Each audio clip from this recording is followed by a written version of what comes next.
শ্রেষ্ঠ ময়দানে শ্রেষ্ঠ জায়গায় একটা শ্রেষ্ঠতম সময়ের মাঝে এই কোরআনের এই আয়াতটা আল্লাহ পাক নাজিল করেছেন। বছরের শ্রেষ্ঠতম দিন হচ্ছে আরাফার দিন, 9 জিলহজ, ওই দিনে আয়াত নাজিল হয়েছে। এবং সাপ্তাহিক শ্রেষ্ঠ দিন হচ্ছে জুমার দিন, সেই দিনটা ছিল জুমার দিন।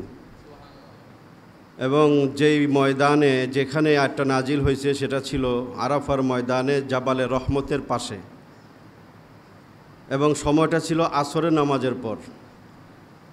জুমার দিন আসরের নামাজের পরের সময়টা সবচেয়ে গুরুত্বপূর্ণ সময়, হাদিসে আসছে দোয়া কবুলের সময়।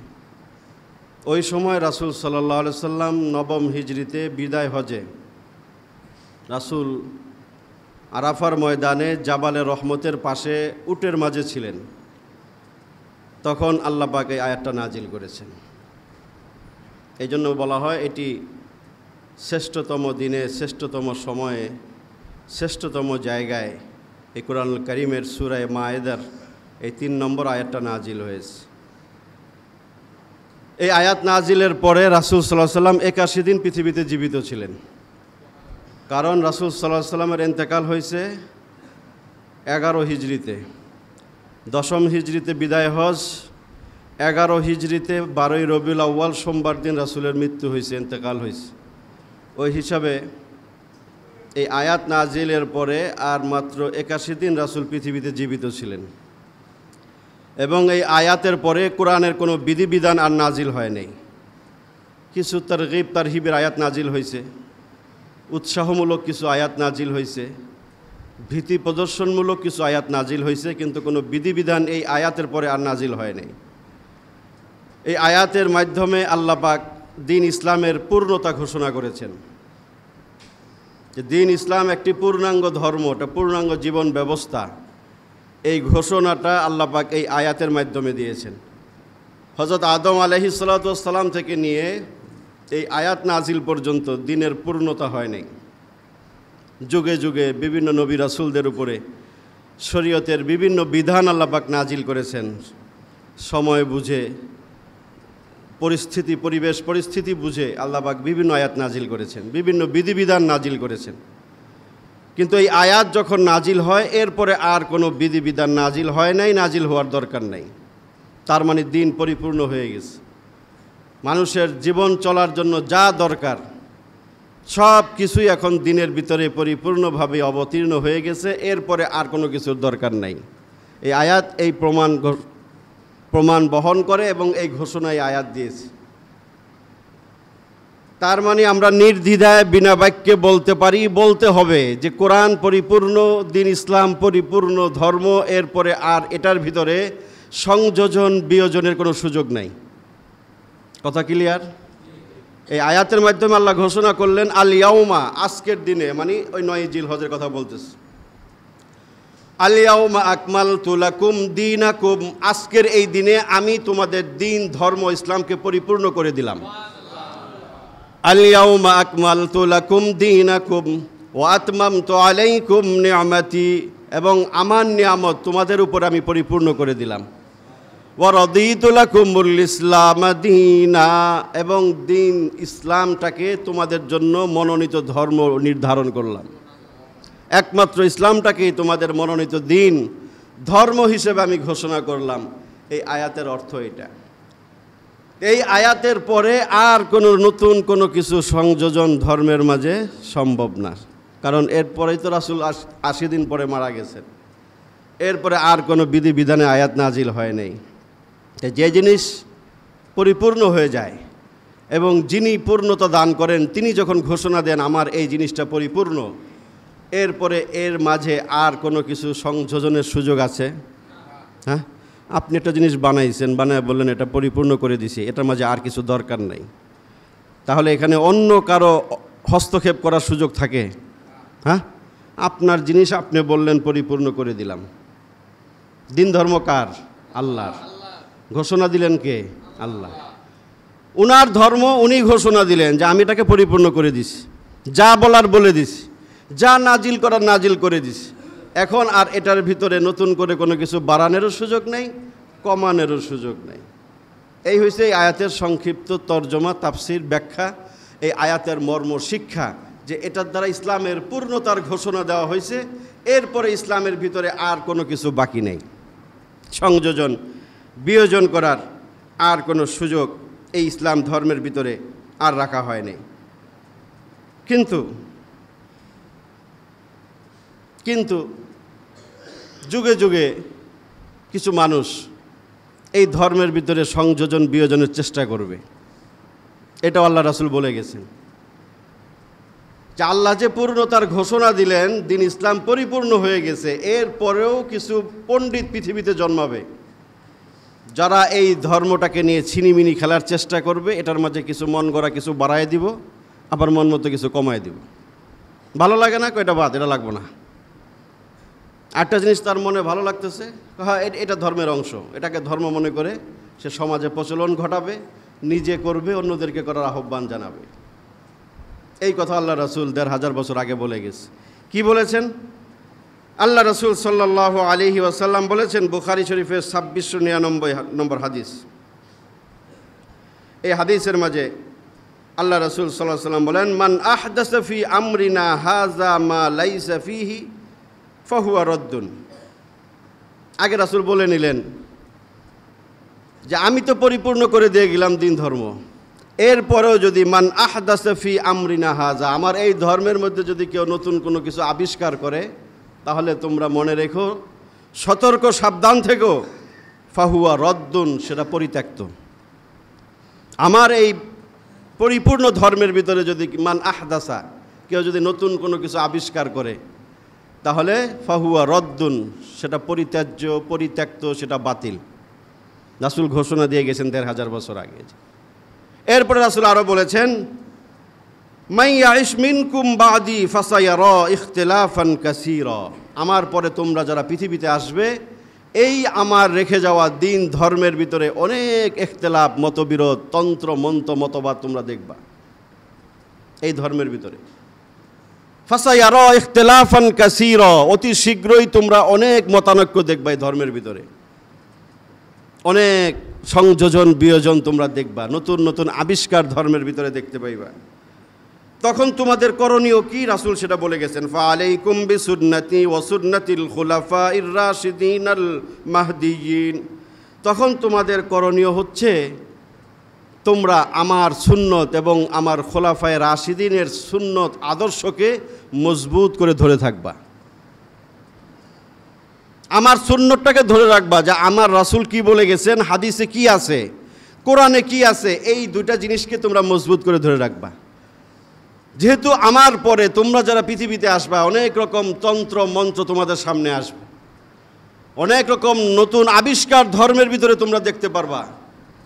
তখন তোমাদের সেগুলো থেকে বাঁচার মাধ্যম, উপায় হচ্ছে যে আমার রেখে যাওয়া কোরআন এবং সুন্নাহকে মজবুত করে ধরবা, যে কোরআনে কি আছে আর সহিহ হাদিসের মাঝে কি আছে, এইটাকে তোমরা মজবুত করে ধরবা। এবং আমার খুলাফায়ে রাশিদিন যারা হেদায়েত প্রাপ্ত, আল্লাহ কর্তৃক নির্বাচিত, মনোনীত, পছন্দনীয় যে আমার খুলাফায়ে রাশিদিন যারা আছে, এদের মতাদর্শ, এদের সুন্নাহ যেটাকে, সেটাকে তোমরা মজবুত করে আঁকড়ে ধরবা। আজ্জু আলাইহা বিন নওয়াজিস, মজবুত করে ধরতে কথাটাকে বুঝাইতে রাসূল বলেছেন, আদ্দু আলাইকুম বিন নওয়াজিস। নওয়াজিস মানে মারির দাঁত। মানুষ কোনো কিছু যখন কামড় দিয়ে ধরে, মারির দাঁত দিয়ে শক্ত করে কামড় দিয়ে ধরে না, এই শক্ত করে ধরাটা বুঝাইতে যে রাসূল বলছেন, আদ্দু আলাইকুম বিন নওয়াজিস, মারির শক্ত দাঁত দিয়ে কামড়ে ধরার মতো কোরআন হাদিস আমার সুন্নাহকে সেইভাবেই তোমরা আঁকড়ে ধরে থাকবে। এরপরে রাসূল আরও বলেন এই হাদিসের ভিতরে, ইয়াকুম ওয়াল মুহদাসাত, সাবধান, ধর্মের নতুন আবিষ্কার সম্পর্কে সাবধান থাকবা। ইয়াকুম ওয়াল মুহদাসাত, ধর্মের ভিতরে নব আবিষ্কার, নতুন সংযোজন সম্পর্কে তোমরা সদা সর্বদা সতর্ক থাকবা। ইয়াকুম ওয়াল মুহদাসাত ফাইন্না কুল্লা মুহদাসাতিন বিদআহ, কারণ সকল ধর্মের মাঝে, ধর্মের মধ্যে সকল নতুন আবিষ্কারই হচ্ছে বেদাত। ধর্মের ভিতরে সকল নব আবিষ্কার হচ্ছে বেদাত। রাসূল বলেছেন, ফাইন্না কুল্লা বিদআহ কুল্লা মুহদাসাতিন বিদআহ ওয়া কুল্লা বিদআতিন দালালা ওয়া কুল্লা দালালাতিন ফিন্নার। ধর্মের নামে সকল নতুন আবিষ্কার হচ্ছে বেদাত, অকুল্লা বিদআতিন দলালা, এবং সকল বেদাতই হচ্ছে ভ্রষ্টতা। সকল বেদাত হচ্ছে পথভ্রষ্টতা, গুমরাহি। কুল্লা বিদআতিন দলালা অকুল্লা দলালাতিন ফিন্নার, এবং সকল পথভ্রষ্টতা গুমরাহির শেষ ঠিকানা হচ্ছে জাহান্নাম। এই হাদিসে আবু দাউদ শরীফের 4608 নম্বর হাদিস, এই হাদিসের মাঝে আল্লাহ রাসূল সাল্লাল্লাহু আলাইহি ওয়াসাল্লাম এই কথাগুলো স্পষ্ট করে তিনি বললেন। এরপরে আল্লাহ রাসূল সাল্লাল্লাহু আলাইহি ওয়াসাল্লাম আরও বলেছেন, আমালুন কলিল ফি সুন্নাহ খায়রুম মিন আমালিন ফি বিদআহ। আমালুন কলিল ফি সুন্নাহ খায়র, সুন্নতের ভিতরে অল্প আমল এটা উত্তম বেদাতের ভিতরে বেশি আমল করার চেয়ে। সুন্নতের ভিতরে থেকে আপনি অল্প আমল করেন, এটা আপনার নাজাতের জন্য, মুক্তির জন্য যথেষ্ট হবে। বেদাতের ভিতরে অনেক আমল করলেন, যে কথা কোরআনে নাই, হাদিসে নাই, রাসূল বলেন নাই, সাহাবায়ে কেরাম করেন নাই, এমন আমল মন গড় আপনি যতই করেন সেটা পরিত্যক্ত, সেটা কখনোই গ্রহণযোগ্য হবে না। আল্লাহ রাসূল সাল্লাল্লাহু আলাইহি ওয়াসাল্লাম এই কথাগুলো ১৫০০ বছর আগে বলে গেছেন। যে ধর্মের ভিতরে নতুন আবিষ্কারকে বলা হয় বেদাত। শব্দ শুনছেন না? হ্যাঁ, বেদাত শব্দের অর্থ কি? নতুন আবিষ্কার। শাব্দিক অর্থ নতুন আবিষ্কার, নব আবিষ্কারকে আরবিতে শাব্দিক অর্থে বেদাত বলা হয়। ধর্মের পরিভাষায়, ইসলামের পরিভাষায় বেদাত বলা হয় ধর্মের ভিতরে কোরআন সুন্নাহর বাহিরে নিজের মন গড়া কোনো কিছু আবিষ্কার সংযোজন করাকে ধর্মের পরিভাষায় বেদাত বলা হয়। মনে থাকবো সংজ্ঞাটা? অনেক বেদাতিরা যুক্তি দেয়, এই কমন একটা কথা বলে, হুজুর রাজা মাইকে কথা কয়, এটা তো বেদাত, এটা তো নতুন আবিষ্কার, বলে না? বেদাতির গোষ্ঠী এরা বেদাতটা কেমনভাবে আঁকড়ে ধরে, এরা হক কথা এরা হজম করতে পারে না। আরে বাবা, আমাদের কি স্বার্থ? সুন্নত বেদাতের পক্ষে, সুন্নতের পক্ষে বেদাতের বিপক্ষে বলার মধ্যে আমাদের কি স্বার্থ? কোরআন সুন্নাহর কথাগুলো বলি শুধুমাত্র এটা আমাদের দায়িত্ব বলে। আপনি ভুল পথে আছেন, আপনাকে সঠিক পথে আনার চেষ্টা করি শুধুমাত্র, এছাড়া তো আর কোনো কাজ নাই। আমাদের শুধু দায়িত্ব, কর্তব্য এটাই তো যে আমি কোনো বিপদগামী মানুষকে আমরা সঠিক পথে আনার চেষ্টা করি। আপনি বেদাত করতেছেন, কুফর শিরিক করতেছেন, আমি কোরআন সুন্নাহ সঠিক মর্ম কথা যদি আপনাদের সামনে তুলে ধরি, আপনি যদি সঠিক পথের সন্ধান পান, এটাই তো আমার লাভ, এছাড়া তো আর কোনো স্বার্থ নাই। আপনি মাজার ব্যবসায়ী, আপনি ভণ্ড, মাজার পূজারী, শিরিক করেন, বেদাত করেন, আপনার ওটার ভিতরে দুনিয়ার স্বার্থ আছে। কথা কন না কেন? দুনিয়ার স্বার্থ আছে বলে আপনি ওটা ছাড়তে পারেন না, এই জন্য আপনার গায়ে লাগে, আপনারা আমাকে গালাগালি করেন। গত সপ্তাহের বয়ানে কি বলছি আমি? ফেসবুক একটা অংশ, এটা যাওয়ার পরে গরম হয়ে গেছে, কত বেদাতি বন্ডরা যে আমার গালি দিচ্ছে, দাও সমস্যা কি? বেদাতিরা খেপছে, গায়ে আগুন লেগে গেছে। গত সপ্তাহে যে বয়ানটা করছি মনে আছে না? রবিউল আউয়াল সম্পর্কে বয়ান করছি না? কুফর শিরিকের বিরুদ্ধে বয়ান করছি। মাজারের, প্রচলিত মাজারে যে শিরিক বেদাত হয়, অসামাজিক কার্যকলাপ হয়, মদ, নেশা, অশ্লীলতা, বেহায়াপনা, জেনা, ব্যভিচার যেগুলো হয়, সেগুলোর বিরুদ্ধে কথা বলেছি। যে সেটা যাদের গায়ে লাগছে তারা নিঃসন্দেহে তারা কুফর শিরিক বেদাতে লিপ্ত, এবং তারা ভণ্ড মাজারি, কোনো সন্দেহ নাই। ওদের গায়ে দাও দাও করে আগুন লেগে গেছে। প্রায় লক্ষাধিক মানুষ সে বয়ানটা দেখেছে। পক্ষে বিপক্ষে মতামত আছে, মানে ওদের গালিগুলো আমি মাঝে মাঝে দেখি যে আমি কি বলছি তোমাদেরকে। হ্যাঁ, আমি কোরআন সুন্নাহর কথা বলেছি। মাজার জিয়ারত করার জায়গা, মাজার শব্দের অর্থ জিয়ারতের জায়গা। কোনো হক্কানি ওলি আল্লাহ, বুজুর্গ, ভালো মানুষের কবর যদি থাকে, সেখানে জিয়ারত করা ভালো কথা, সওয়াবের কাজ। আপনি সেখানে যাবেন, কোরআন সুন্নাহ অনুযায়ী কিছু কোরআন শরীফের আয়াত পড়বেন, দরুদ শরীফ পড়বেন, দোয়া করবেন, শেষ। এটা ভালো কাজ। কিন্তু ওইটাকে কেন্দ্র করে আপনারা যে ধান্দার ব্যবসা জমাইছেন, ডলাডলি, আকাম কুকাম, এটা কিন্তু আমরা মেনে নিব না। আপনি ইসলামের নামে এটা করতে পারবেন না। আমি গত সপ্তাহে এটাও বলেছি, আপনি গান বাজনা বাসায় করেন, বাহিরে করেন, কোনো আপত্তি নাই আমাদের, আছে।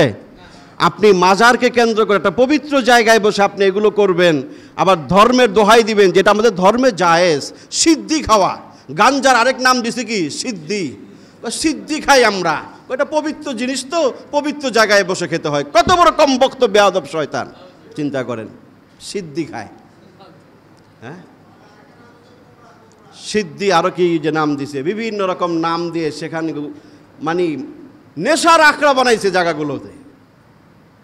সেখানে শিরিক হচ্ছে, মানুষের ঈমান নষ্ট হচ্ছে, মানুষ কুফর শিরিকে লিপ্ত হচ্ছে, বিভিন্ন অসামাজিক কার্যকলাপে লিপ্ত হচ্ছে। সেই কথাগুলো বললে যদি তোমাদের গায়ে আগুন লাগে তাহলে বুঝতে হবে তোমরাই তো সে সমস্ত ব্যবসা জিয়ে রাখছো। ওই ব্যবসার ধান্দা তোমাদের ভিতরে আছে বলেই তোমাদের গায়ে আগুন লাগে। আমি তো কোনো অন্যায় কথা বলি নাই, আমি কোনো অযৌক্তিক কথা বলি নাই, কোরআন হাদিসের বাইরে কোনো কথা বলি নাই। আমি ভালো মাজার তো অবশ্যই, যেখানে ভালো মাজার আছে, যেখানে কোনো শিরিক নাই, বেদাত নাই, কিছু নাই, সেই মাজারগুলোর বিরুদ্ধে আমরা বলি না। যেখানে একজন ওলি আল্লাহ শুয়ে আছেন, ভালো কথা। যদি কেউ ওখানে যায়, কোনো মাজারকে কেন্দ্র করে সফর করা, এটা হাদিসে রাসূল নিষেধ করছেন। আপনি গেছেন কোনো একটা এলাকায়, ওই এলাকার মাঝে একটা ভালো ওলি আল্লাহর মাজার আছে, আপনি সেখানে জিয়ারত করলেন, তার মাজারে আপনি একটু দোয়া করলেন, এটা তো আমরা নিষেধ করি না। ভালো কোনো মাজারের বিরুদ্ধে তো আমরা বলি না, কিন্তু মাজারের ভিতরের অন্যায়, অশ্লীলতা, এইগুলোর বিরুদ্ধে আমরা কথা বলি, কারণ এগুলো কোরআনে বলেছে, হাদিসে রাসূল বলে গেছেন। এই বিষয়গুলো সতর্ক হতে হবে। এগুলো করা যাবে না, করতে দেওয়া যাবে না, বুঝাইতে হবে যে আপনি বুঝেন, আপনার বুঝ যদি সঠিক হয় আপনি আমাকে বুঝে আপনার দলে নিয়ে যান। আর যদি আমার কথা সঠিক মনে হয়, যদি আমারটা আপনি বোঝার চেষ্টা করেন, তাহলে আপনি আমার দলে আসেন। কথা তো এটাই ক্লিয়ার। আপনি যদি আপনারটা সঠিক বুঝাইতে পারেন কোরআন হাদিস দিয়ে আমাকে, তাহলে আমাকে আপনাদের দলে নিয়ে যান। আর যদি মনে করেন যে না, আমি যেটা বলতেছি এটা কোরআন হাদিসের অথেন্টিক কথা, রাসূলের কোনো মাজার নাই, কোনো সাহাবীদের মাজার নাই, তারা জীবনে কোনো মাজারের পূজা করে নাই, মাজারে ওরস জমায় নাই, মাজারে এই ধরনের ধাপ্পাবাজি, দান্দাবাজি তারা করে নাই, তাহলে আপনি কেন করতেছেন? এই তো ক্লিয়ার কথা এটাই। আল্লাহ পাক আমাদেরকে সঠিকটা বুঝার এবং মানার তৌফিক দান করেন। বেদাত, বেদাত শব্দের স্পষ্ট সংক্ষিপ্ত সংজ্ঞা এটাই যে কোরআন সুন্নাহর ভিতরে যা নাই, কেউ যদি ধর্মের ভিতরে মন গড়াভাবে কোনো কিছু আবিষ্কার করে, নতুন আবিষ্কার, তাহলে সেটাকে বেদাত বলে। মাইকটা কি ধর্মের জিনিস? এটা কি ধর্মের মধ্যে আবিষ্কার? ওই যে বন্ডরা যেটা আমাদেরকে বলে, হুজুররা মাইকে কথা কয়, এই মাইকই তো বেদাত। হুজুররা ফ্যানের পাখার নিচে বইয়ে বয়ান করে, ফ্যানও তো বেদাত। এরা কয় লাইট জ্বলতেছে, লাইট বেদাত। মিম্বরে বসে, কাঠের মিম্বর, এটা বেদাত। জামা গায়ে দিছে, এটা বেদাত। হ্যাঁ, পাগলামির জায়গা পাও না, লাডির উপরে মাইন নাই, বুঝো নাই? এগুলো সব দাপ্পাবাজি। এগুলো বইলে মানে জিনিসটাকে হালকা করতে চায়। এটা তো ধর্মের নামে না, ধর্মের ভিতরে নতুন কোনো কিছু আবিষ্কার করা, ওইটাকে ইবাদত মনে করে করা, সেটার নাম বেদাত। কথাটা সংজ্ঞাটা মনে রাখবেন, আপনাদেরও প্রশ্ন করবে, যাই মিয়া বেদাত কী জিনিস? বেদাত তো সবই বেদাত। রাসূলের জমানার পরে যারা জন্ম নিচ্ছে সবাই বেদাত, ঘর বাড়ি বিল্ডিং যা আছে সবই বেদাত। এই কথাগুলো আপনাদেরকেও বলবে বেদাতিরা। তখন জবাব হচ্ছে এটাই, যারে বেটা বেদাতের সংজ্ঞা তুই জানোস? ধর্মের নামে নতুন কিছু আবিষ্কার করাকে বেদাত বলবে। এটা ধর্মের নামে হয় নাই, এগুলো ধর্মের নামে হয় নাই। এই ফ্যান লাইট কোনো কিছু ধর্মের জিনিস না বেটা, এগুলো তো নতুন আবিষ্কার, এগুলো আল্লাহ পাকের নিয়ামত, আল্লাহ পাকের সৃষ্টি।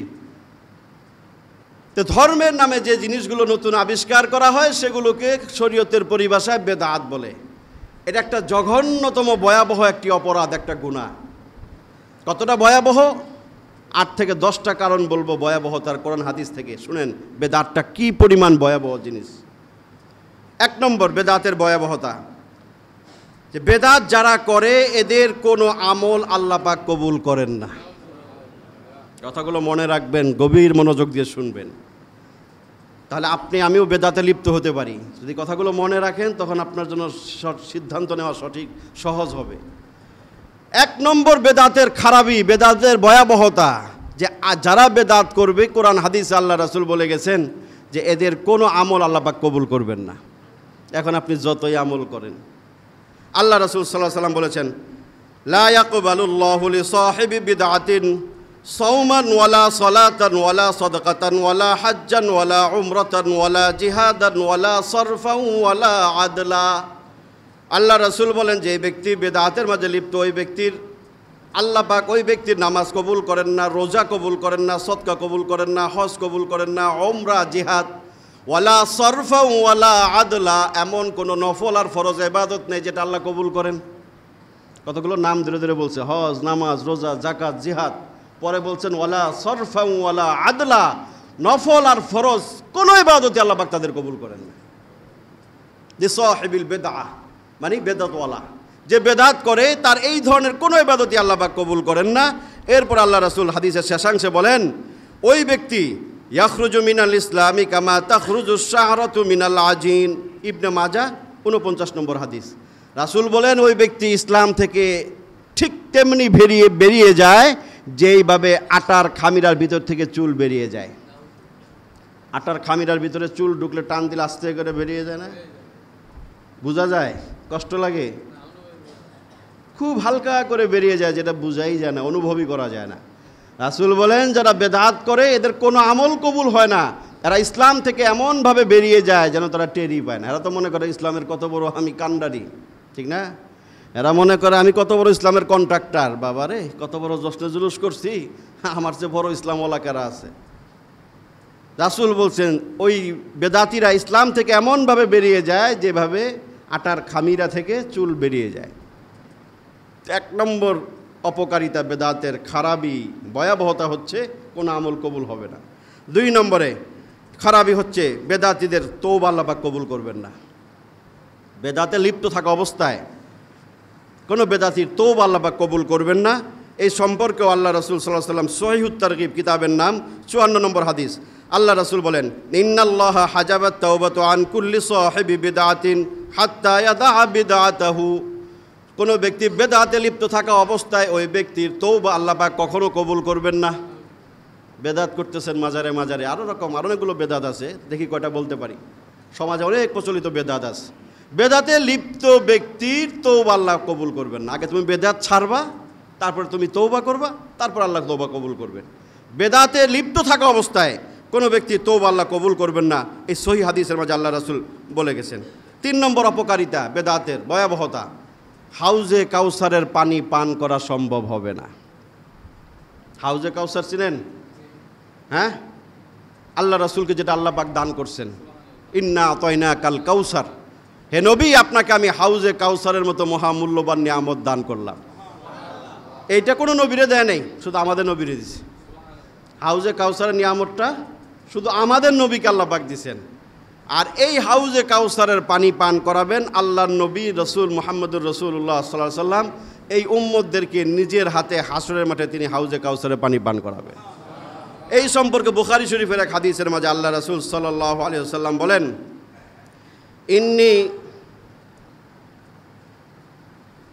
আল্লাহ রাসূল বলেন যে আমি হাউজে কাউসারের কাছে থাকবো হাসরের মাঠে।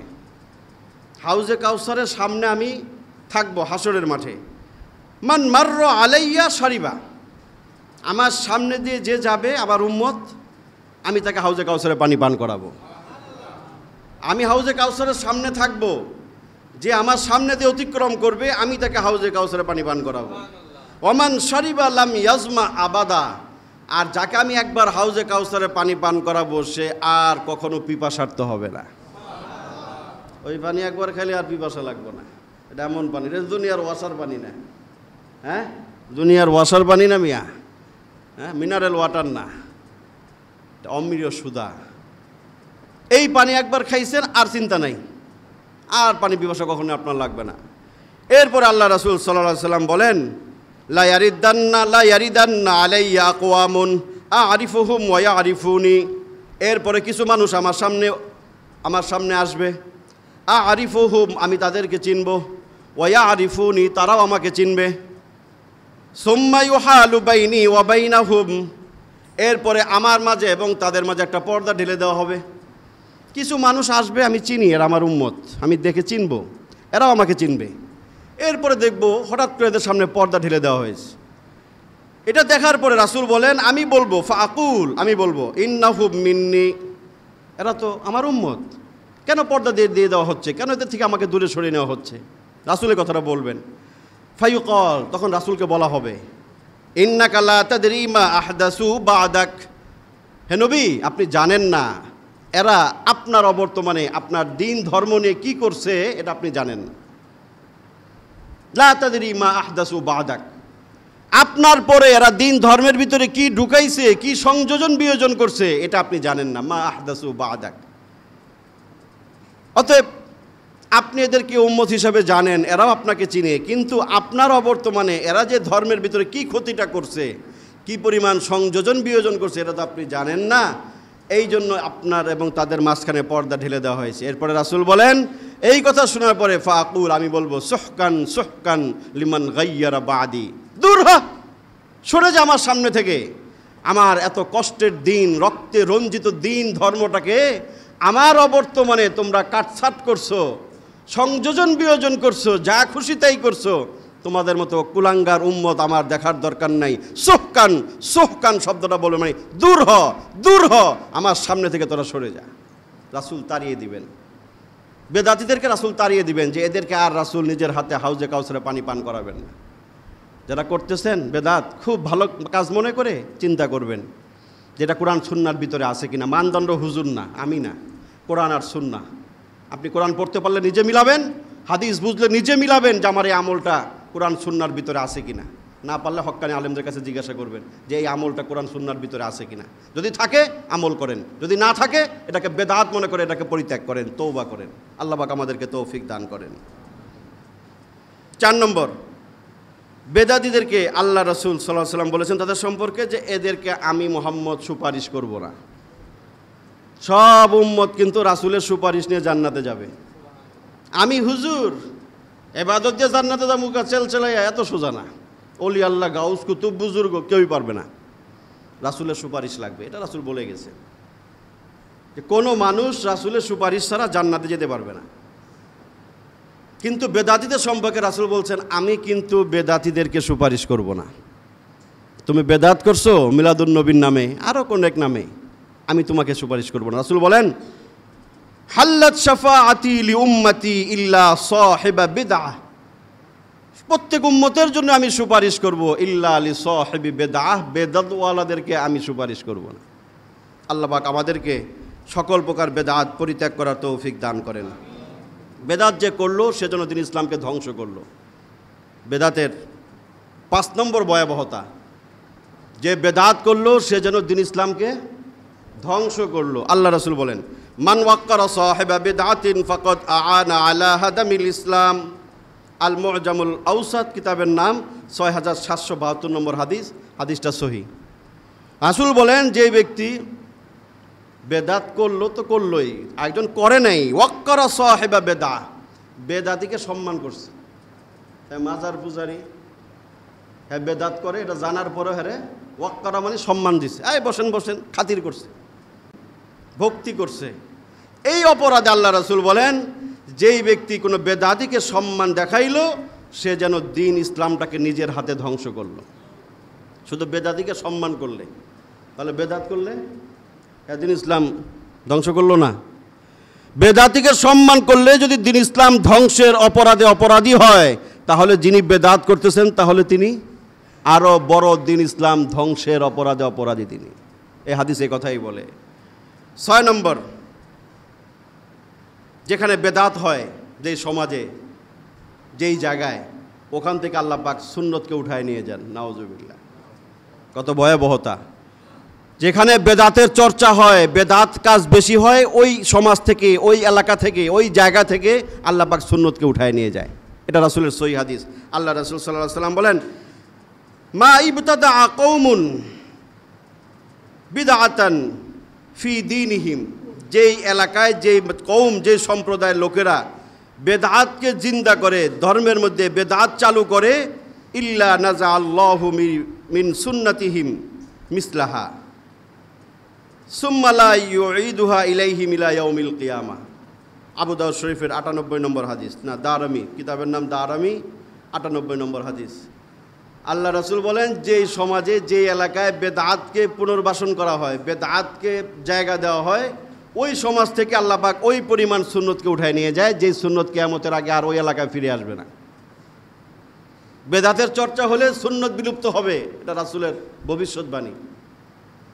যেখানে বেদাত নির্বিঘ্নে চলে, কোনো বাধা দেওয়া হয় না, নিষেধ করানো হয় না, বেদাত বন্ধ করা হয় না, অনবরত বেদাত চলতে থাকলে ওই এলাকা থেকে আল্লাহ নিজের জিম্মায় সুন্নত উঠায় নিয়ে যাবেন।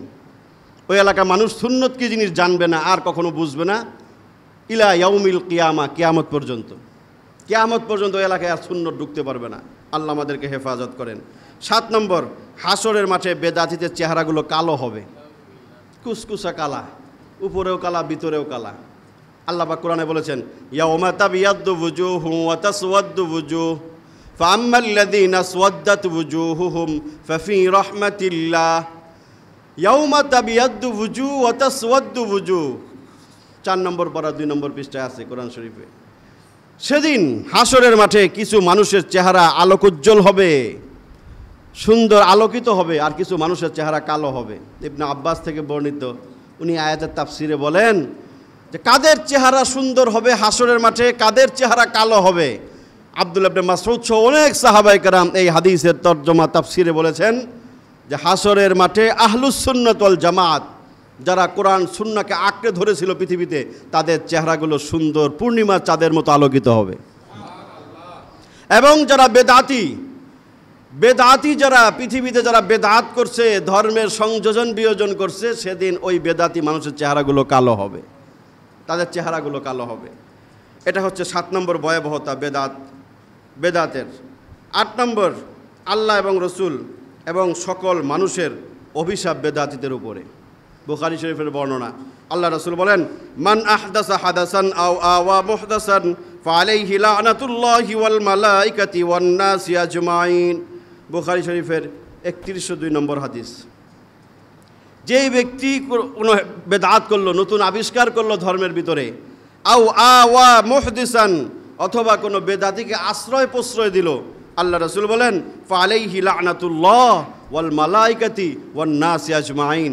ওই বেদাতি ব্যক্তির উপরে অথবা বেদাতিকে আশ্রয় প্রদানকারী ব্যক্তির উপরে আল্লাহর লানত, সকল ফেরেশতাদের লানত, সকল মানব গোষ্ঠীর লানত। আউযুবিল্লাহ নাউযুবিল্লাহ বললেন কিছু? আর টাকা দিবেন, যারা টাকা বাড়ি করেন হাক করে চাই দেখেন না, ওদিকে টাকা বাড়ি করে রাখেন, আগের থেকে টাকা বাড়ায় দেন। টাকাটা আবার আগে মুট করে লই আইবেন, তাহলে সওয়াব হইব। বাসা থেকে নিয়ত করে মুট করে নিয়ে আইবেন পকেটে করে, এটা তো সওয়াব হইব। এনে আগ করে থাকলে হইব নাকি, টিহা দেওয়ান লাগবো। নিয়ত করে আইবেন আগে ভাগে, টাকা গুছাই নিয়ে আইবেন। হ্যাঁ, কথাগুলো শুনেন না, খারাপ লাগতেছে? কেন কি বেদাতি বেশি নাকি? বন্ড বেদাতি আছে নাকি? তাহলে মনে হইতেছে যেন ওয়াজটা পছন্দ হইতেছে না। হ্যাঁ, দেখি গুরুত্বপূর্ণ কথা না? হ্যাঁ, এটা কি আমার লেগে চিল্লাইতেছি? হ্যাঁ, যদি কারোর মধ্যে থাকে, আপনারা বললাম তো, যদি বুঝে না আসে আমার কাছে বলবেন, আপনার বুঝ থাকলে আমারে বুঝাইবেন, আর আমার বুঝ যদি সঠিক মনে হয় তাহলে এই বুঝটা আপনি নেবেন। এই তো, হয়তো আশা করি এখানে কেউ বেদাতি নাই, এলাকার মধ্যে আছে, আশপাশে আছে। এটি এখন নামাজেও আসে না, কিছু আসলে আগে নামাজ পড়তে আইতো এই জায়গায়, আমি জানি, বিভিন্ন দোকানে দোকানে বয়ে থাকে, নামাজও আসে না। এরা এই মাজারে যুক্তি দেয়। হ্যাঁ, ওটি উপরেও কালা ভিতরেও কালা। আমি অনেককে বলি, ভাই বুঝায় বলেন, নিয়ে আসেন আমার কাছে, আমি বুঝাইলে হ্যাঁ আমারে বুঝাক, একটা করেন। না, হ্যাঁ খালি বইবে, খালি মাজারের গল্প গায়, অমুক মাজারে যায় তমুক মাজারে যায়। এদেরকে পারলে ঘাট ধরে নিয়ে আসবেন যে আয় হুজুরের লগে বহস কর, যদি তোরটা সঠিক হয় আমরা সবাই তোর মুরিদ হয়ে যাবো, আর যদি তোরটা ব্যাঠিক হয় তোর তওবা করে তুই ঈমান আনবি আবার, ঠিক না? না তো দ্বন্দ্ব ফাসাদের কিছু নাই ভাই। আমি চাই না একটা লোক জাহান্নামে যাক, চাই না একটা লোক বিপদগামী হোক। তো কেউ যদি বিভ্রান্ত হয়ে থাকে তাকে সসম্মানে নিয়ে আসেন যে ভাই আসো, আমরা যতটুকু বুঝি তার চেয়ে হুজুররা তো বেশি বুঝে, আলেমরা, চলো ভাই আলেমদের কাছে যাই। আর নাহলে বাবা তোমারটা আমাদেরকে বুঝাও, যে তুমি যদি পণ্ডিত হয়ে থাকো কোরআন হাদিস দা বুঝাও তোমারটা সঠিক। নামাজ পড়ে না, নামাজ পড়ে কি, আমরা দিলে দিলে নামাজ পড়ি, আছে না বন্ডরা? রাসূল সব সময় প্রকাশ্যে 5 ওয়াক্ত নামাজ পড়ছে।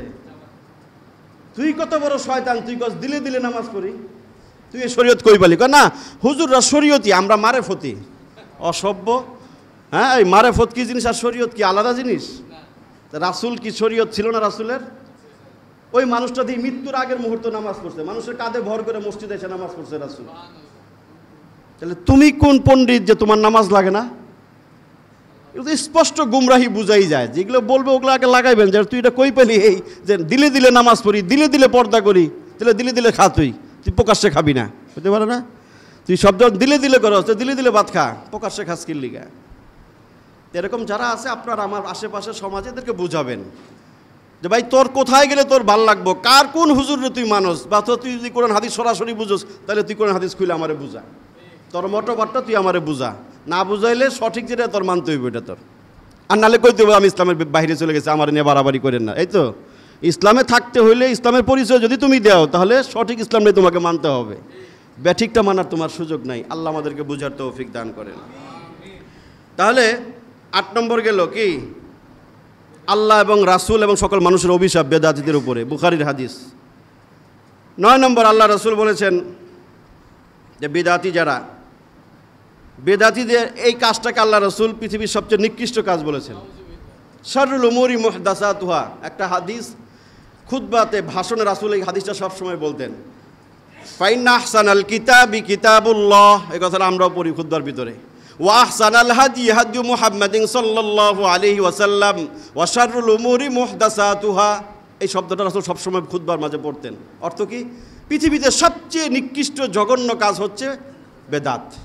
শাররুল উমুরি মুহদাসাতুহা ওয়া কুল্লু মুহদাসাতিন বিদআহ ওয়া কুল্লু বিদআতিন দালালা ওয়া কুল্লু দালালাতিন ফিন্নার। 10 নম্বর ভয়াবহ খারাপই হচ্ছে বেদাতের, যে বেদাতি যারা বেদাতি কর্মকাণ্ড এদেরকে জাহান্নামে নিয়ে যায়। বেদাতীদের শেষ ঠিকানা জাহান্নাম। আল্লাহ রাসূলের হাদিসে বলছেন ওয়া কুল্লু বিদআতিন দালালা ওয়া কুল্লু দালালাতিন ফিন্নার। সকল পথভ্রষ্টতা, সকল বেদাতি হচ্ছে পথভ্রষ্টতা, আর সকল পথভ্রষ্টতার শেষ ঠিকানা হচ্ছে জাহান্নাম। এই 10টা ভয়াবহতা মনে রাখেন। আল্লাহ পাক আমাদেরকে এই সকল প্রকার বেদাত থেকে আল্লাহ পাক আমাদেরকে মুক্ত থাকার তৌফিক আল্লাহ পাক আমাদেরকে দান করেন। রাসূলের জমানায় রাসূল কীভাবে বেদাতকে প্রত্যাখ্যান করছেন, দু একটা হাদিস থেকে ঘটনার বর্ণনা শুনবো যে রাসূলের জমানায় কেউ বেদাত করলে রাসূল তাকে কিভাবে দেখতেন।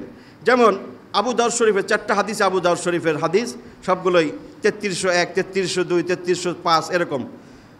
এক হাদিসের মাঝে দেখা যায় আল্লাহ রাসূল সাল্লাল্লাহু আলাইহি সাল্লাম বলেন, উকবা ইবনে আমের একজন সাহাবী, তিনি বলেন, আবু দাউদ শরীফের 3299 নম্বর হাদিস, তিনি বলেন, আমার বোন নাজারাত উখতি আন তামশিয়া ইলা বাইতিল্লাহ। এই বেদাতটা কেউ কেউ করে আমাদের সমাজে। উকবা ইবনে আমের তিনি বলেন, আমার বোন মান্নত মানছে সে হাইটা বাইতুল্লাহ যাব। এরকম মান্নত মানে না কিছু পাগল আমগো দেশেও আছে। হ্যাঁ, নতুন এক পাগলামি শুরু হয়েছে, দেখায় হ্যাঁ পায়ে হেঁটে বাইতুল্লাহ রওনা দিয়েছেন। হ্যাঁ, বিভিন্ন জায়গায় যায়, রাস্তা দিয়ে হাঁটে আর মানুষ পিছিয়ে পিছিয়ে ঘুরে টাকা পয়সা উড়ায়। দেখেন নাই, ওই সিলেট থেকে দেখছি কদিন আগে একজন গেছে, পাকিস্তান থেকে যায়, অমুক খান থেকে যায়। এই ঘটনা, সেম ঘটনা রাসূলের জমানায় ঘটছে। উকবা ইবনে আমের উনি বলেন, আমার বোন এই মান্নত মানছে, নাজারাত উখতি আন তামশিয়া ইলা বাইতিল্লাহ, পায়ে হাইটা সে বাইতুল্লাহ যাবে। এই বিষয়টা আমি রাসূলকে জানাইলাম, হুজুর আমার বোনে এই মান্নত মানছে। রাসূল কি বললেন? রাসূল বলছেন, তারা ধরে নিয়ে আসো, ওরা ধরে নিয়ে আসো। সেই বেদাত কই পাইছে? বাহন থাকতে, সামর্থ্য থাকতে সে কেন পায়ে হেঁটে বাইতুল্লাহ যাবে? এই কথা তাকে কে বলছে? সে কোথায় পাইল শরীয়তের ভিতরে? নিজেকে কষ্ট দেওয়া, জানকে নফসকে কষ্ট দেওয়া, আর এই ধরনের আজগুবি মান্যত মানা, এগুলো বেদাত। রাসূল মহিলাকে ডাকলেন, উকবা ইবনে আমেরের বোনকে ডেকে রাসূল এই কথাগুলো বললেন, যেটা তোমার জন্য বেদাত, এটা বেদাতি কার্যকলাপ। পায়ে হেঁটে বাইতুল্লাহ গেলে সোয়াব হবে, নিজেকে কষ্ট দিয়া বাইতুল্লাহ গেলে সোয়াব হবে। এই বেদাত তুমি চালু করতে পারো না, তোমাকে এটা বাদ দিতে হবে।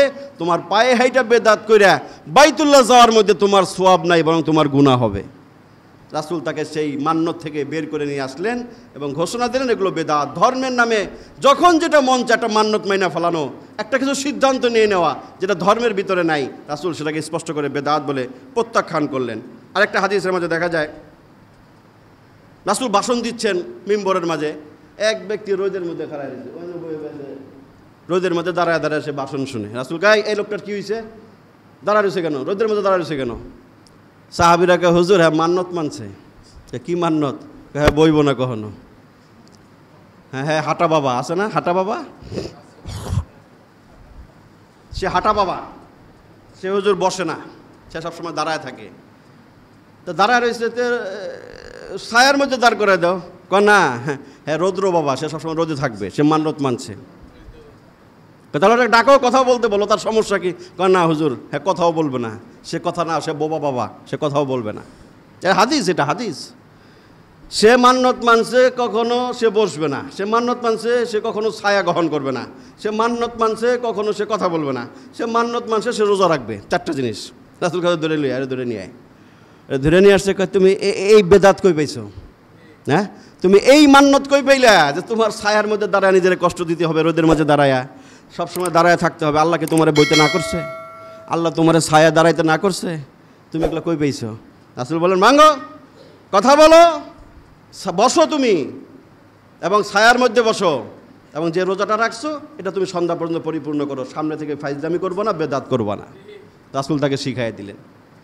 এইভাবে রাসূল ধরে ধরে বেদাত দূর করছেন সমাজ থেকে। যার যেটা মন চায় একটা করে ফেলাইলো, এটা আল্লাহ রাসূল সাল্লাল্লাহু আলাইহি ওয়াসাল্লাম মেনে নিতেন না। এক ব্যক্তি, আবু দাউদ শরীফের 3301 নম্বর হাদিস, এক ব্যক্তি দুই ছেলের কান দিয়ে বর দিয়ে হাঁটতেছে, দুই ছেলের কান দিয়ে বর দিয়ে হাঁটছে। রাসূল কয়, এটার কী হয়েছে রে? রেমনা ডেকে মান্নত মানছে কি? কয় রিক্সায় উঠবো না, উঠবো না, সোয়ারিতে উঠবো না, হাঁটতে হাঁটতে ক্লান্ত হয়ে যায়, দুই ফুলার কান দিয়ে বর দিয়ে হাঁটে। কয় এই শয়তানি কই পাইছে, ধরে লিয়ায়। ভাই তুমি এটা কই পাইছো? তুমি বাহনে উঠো না কে? কাউ আমি তো মান্নত মানছি। মার খাইছস?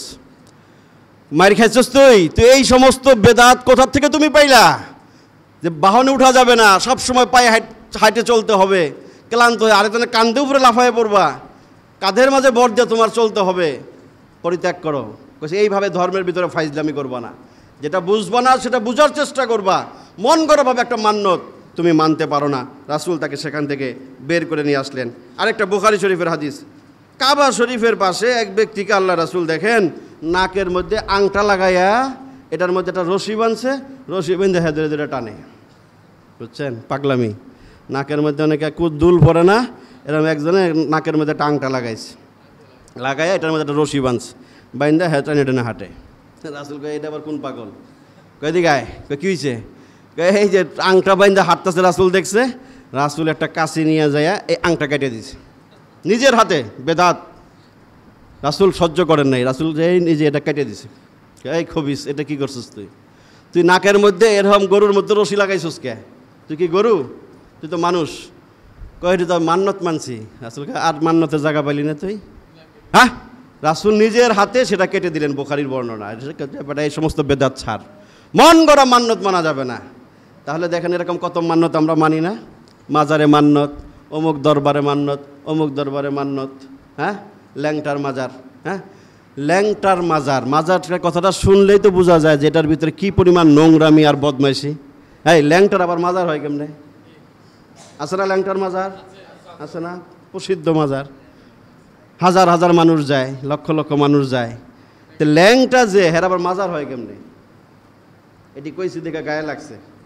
হুজুরে কইল কুত্তা শাহ, বিলাই শাহ। আরে আমাকে মিরপুরে আছে কুমির শাহ, আছে না? 1 নম্বরে আছে না কুমির শাহ? কথা কন না কে? তা আমি মনে জিজ্ঞাসি মানুষরে, ভাই কুমির শাহ হইলো কে?